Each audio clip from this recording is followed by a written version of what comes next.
ನಮಸ್ಕಾರ ಸ್ನೇಹಿತರೆ. ಸದಾಪುಷ್ಪದ ಗಿಡ ಹಾಗೂ ಹೂವನ್ನು ಹೆಚ್ಚಿನವರು ನೋಡಿರುತ್ತೀರಿ. ಹಲವರ ಮನೆಯಲ್ಲಿ ಈ ಗಿಡ ಕಾಣಸಿಗುತ್ತದೆ. ನೇರಳೆ, ಗುಲಾಬಿ, ಬಿಳಿ ಬಣ್ಣದಲ್ಲಿ ಸದಾಪುಷ್ಪದ ಹೂವುಗಳನ್ನು ಕಾಣಬಹುದು. ವೈಜ್ಞಾನಿಕವಾಗಿ ಕ್ಯಾಥರಾಂಥಸ್ ರೋಸಸ್ ಎಂದು ಕರೆಯಲ್ಪಡುವ ಸದಾಪುಷ್ಪವನ್ನು ಶತಮಾನಗಳಿಂದ ಸಾಂಪ್ರದಾಯಿಕ ಔಷಧದಲ್ಲಿ ಬಳಸಲಾಗುತ್ತಿದೆ. ಈ ಹೂಗಳು ನೋಡಲು ಸುಂದರವಾಗಿದ್ದು ಇದು ಔಷಧೀಯ ಗುಣಗಳನ್ನು ಹೊಂದಿದೆ.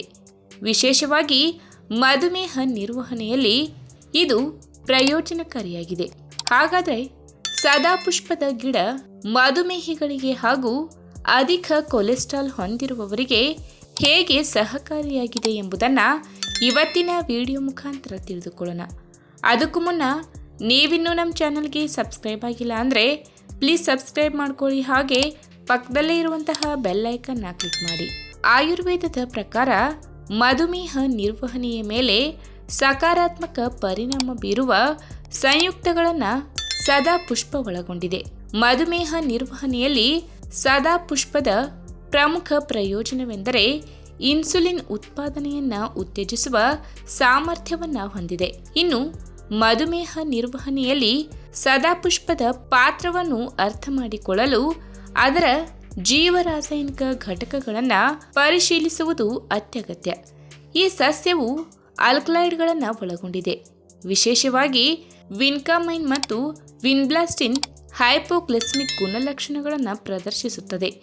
ಈ ಸಂಯುಕ್ತಗಳು ರಕ್ತದಲ್ಲಿನ ಗ್ಲೂಕೋಸ್ ಮಟ್ಟವನ್ನು ಕಡಿಮೆ ಮಾಡುವ ಮೂಲಕ ಮತ್ತು ಇನ್ಸುಲಿನ್ ಸೂಕ್ಷ್ಮತೆಯನ್ನು ಹೆಚ್ಚಿಸುವ ಮೂಲಕ ಕಾರ್ಯನಿರ್ವಹಿಸುತ್ತವೆ. ಸಸ್ಯದ ಆಲ್ಕಲಾಯ್ಡ್ಗಳು ಮೇದೋಜೀರಕ ಗ್ರಂಥಿಯಲ್ಲಿನ ಬೀಟಾ ಕೋಶಗಳ ಪುನರುತ್ಪಾದನೆಯಲ್ಲಿ ಸಹಾಯ ಮಾಡುತ್ತದೆ. ಇದು ಇನ್ಸುಲಿನ್ ಸ್ರವಿಸುವಿಕೆಗೆ ಕಾರಣವಾಗಿದೆ. ಈ ಪುನರುತ್ಪಾದನೆಯು ಇನ್ಸುಲಿನ್ ಅನ್ನು ಉತ್ಪಾದಿಸುವ ಮತ್ತು ನಿಯಂತ್ರಿಸುವ ದೇಹದ ಸಾಮರ್ಥ್ಯವನ್ನು ಹೆಚ್ಚಿಸುತ್ತದೆ.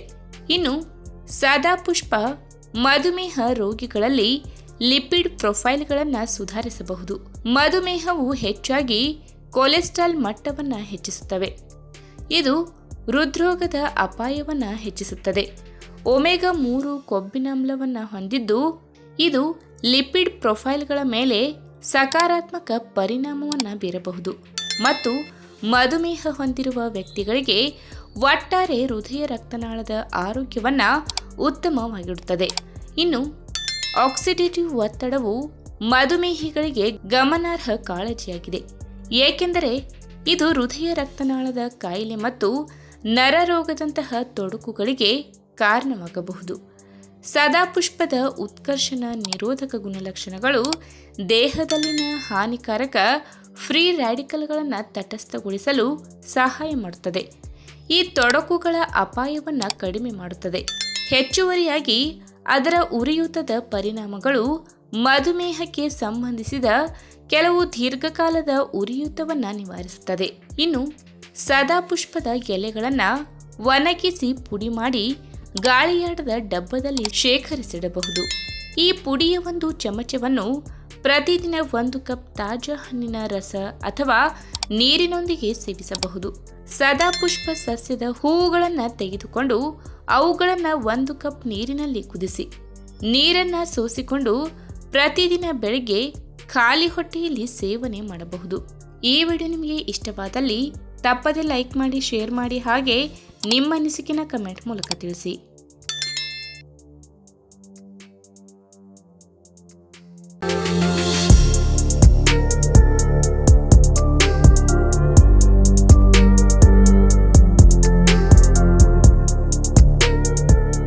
ಸೌತೆಕಾಯಿಯು ನಾವು ಪ್ರತಿದಿನ ಅಡುಗೆಯಲ್ಲಿ ಬಳಸುವ ತರಕಾರಿಯಾಗಿದೆ. ಆದರೆ ನಾವು ಅದನ್ನು ಆಹಾರವಾಗಿ ಉಪಯೋಗಿಸುತ್ತೇವೆಯೇ ವಿನಃ ಅದರ ಔಷಧೀಯ ಗುಣಗಳ ಬಗ್ಗೆ ನಮಗೆ ತಿಳಿದಿಲ್ಲ. ಸೌತೆಕಾಯಿಯು ಒಂದು ಬಳ್ಳಿಯ ಗಿಡವಾಗಿದೆ. ಇದು ನೆಲದಲ್ಲಿ ಬೇರು ಬಿಟ್ಟು ಬಳ್ಳಿಯು ಹೋದಲೆಲ್ಲ ಹಬ್ಬಿಕೊಳ್ಳುತ್ತಾ ಹೋಗುತ್ತದೆ. ಈ ಸಸ್ಯವು ದೊಡ್ಡ ಎಲೆಗಳನ್ನು ಹೊಂದಿದ್ದು ಎಲೆಗಳು ಮೃದುವಾಗಿದ್ದು ಬಳ್ಳಿಯು ಹೋದಲೆಲ್ಲ ಹಬ್ಬಿಕೊಳ್ಳುತ್ತಾ ಹೋಗುತ್ತದೆ. ಈ ಗಿಡವು ಚಿಕ್ಕ ಚಿಕ್ಕ ಹಳದಿ ಹೂಗಳನ್ನು ಹೊಂದಿರುತ್ತದೆ. ನಂತರ ಕಾಯಿಗಳಂತೂ ಉದ್ದವಾಗಿ ಬೆಳೆಯುತ್ತವೆ. ಕಾಯಿಗಳ ಮೇಲೂ ಸಣ್ಣ ಸಣ್ಣ ಮುಳ್ಳುಗಳು ಇರುತ್ತವೆ.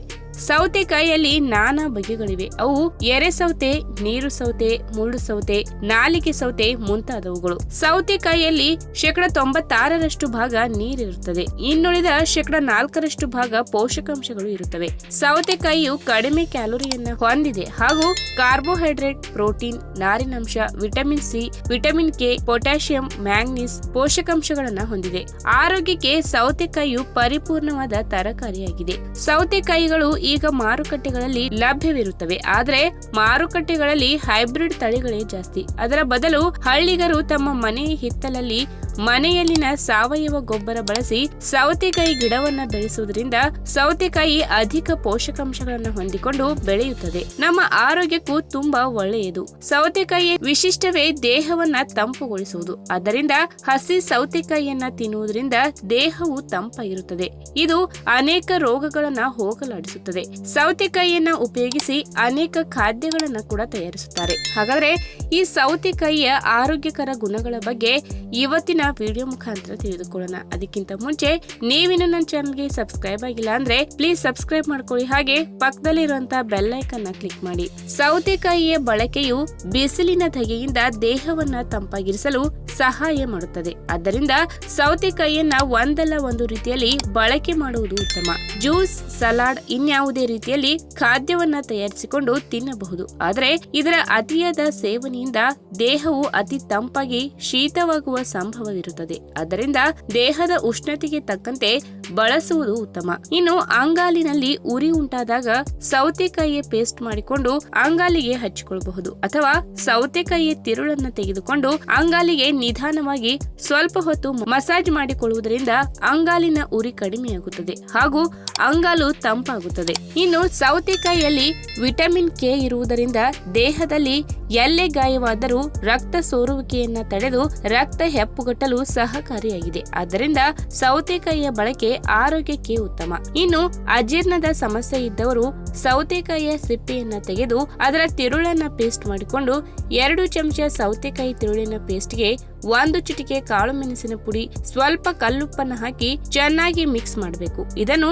ಊಟದ ಸ್ವಲ್ಪ ಹೊತ್ತಿನ ಮೊದಲು ಸೇವಿಸಿ. ನಂತರ ಊಟ ಮಾಡುವುದರಿಂದ ಅಜೀರ್ಣದ ಸಮಸ್ಯೆ ನಿವಾರಣೆಯಾಗಿ ಜೀರ್ಣಕ್ರಿಯೆ ಸರಾಗವಾಗುತ್ತದೆ. ಇನ್ನು ಮೂತ್ರನಾಳದ ಸಮಸ್ಯೆ, ಮೂತ್ರದಲ್ಲಿನ ಕಲ್ಲಿನ ಸಮಸ್ಯೆ ಹಾಗೂ ಮೂತ್ರ ಕಟ್ಟುವ ಸಮಸ್ಯೆ ಇದ್ದರೆ ಸೌತೆಕಾಯಿ ಮತ್ತು ಬಾಳೆ ದಿಂಡನ್ನ ಸೇರಿಸಿ ಸಲಾಡ್ ಮಾಡಿಕೊಂಡು ಪ್ರತಿದಿನ ಸೇವಿಸಬಹುದು. ಅಥವಾ ಸೌತೆಕಾಯಿ ಮತ್ತು ಬಾಳೆ ದಿಂಡಿನ ಜ್ಯೂಸ್ ಮಾಡಿಕೊಂಡು ಕುಡಿಯುವುದರಿಂದ ಸೌತೆಕಾಯಿಯಲ್ಲಿ ಹೆಚ್ಚಿನ ನೀರಿನಾಂಶ ಇರುವುದರಿಂದ ಹಾಗೂ ಬಾಳೆ ದಿಂಡಿನಲ್ಲಿ ನಾರಿನಾಂಶ ಇರುವುದರಿಂದ ಇವು ಮೂತ್ರದಲ್ಲಿನ ಕಲ್ಲನ್ನ ಹೊರಹಾಕಲು ಸಹಾಯಕವಾಗುತ್ತವೆ. ಇನ್ನು ಮಹಿಳೆಯರಲ್ಲಿ ಉರಿ ಮೂತ್ರದ ಸಮಸ್ಯೆ ಕಂಡು ಬಂದಾಗ ಸೌತೆಕಾಯಿ ಜ್ಯೂಸ್ ಮಾಡಿಕೊಂಡು ಅಥವಾ 1 ಲೋಟ ಸೌತೆಕಾಯಿ ರಸಕ್ಕೆ 1 ಚಮಚ ಜೇನುತುಪ್ಪ ಹಾಗೂ ನಿಂಬೆ ರಸ ಸೇರಿಸಿ ದಿನಕ್ಕೆ 2 ಬಾರಿ ಕುಡಿಯುವುದರಿಂದ ಉರಿ ಮೂತ್ರದ ಸಮಸ್ಯೆ ದೂರವಾಗುತ್ತದೆ.